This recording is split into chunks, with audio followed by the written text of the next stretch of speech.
IPL নিলামে short লিস্টে আছেন যেসব বাংলাদেশি। নভেম্বরে তৃতীয় সপ্তাহে সৌদি আরবের মাটিতে হবে আইপিএল 2025 মেগা নিলাম।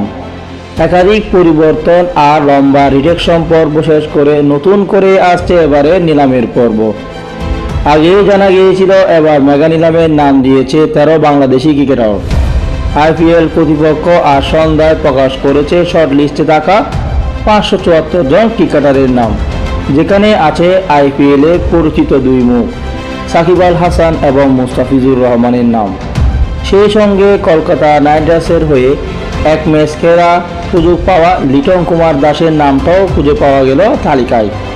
মুস্তাফিজুর রহমান, সাকিব আল হাসান এবং লিটন কুমার দাস ছাড়াও এবার মেগা নিলামে ডাক পেয়েছেন বাংলাদেশের আরও 10 জন।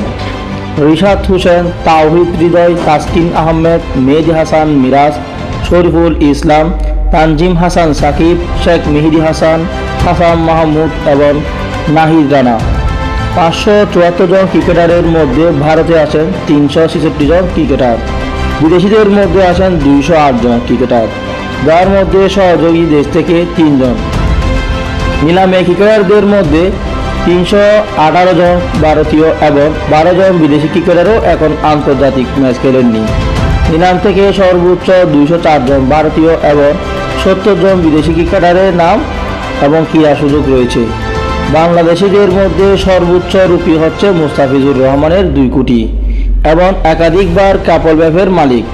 1 কোটি মূল্য ভিত্তি আছে সাকিব আল হাসানের, তাসকিন আহমেদের, মেহেদী হাসান মিরাজের এবং 75 রুপিতে আছেন রিশাদ হোসেন, লিটন কুমার দাস, তাওহিদ হৃদয়, শরীফুল ইসলাম, তানজিম হাসান সাকিব, শেখ মেহেদী, হাসান মাহমুদ এবং নাহিদ রানা।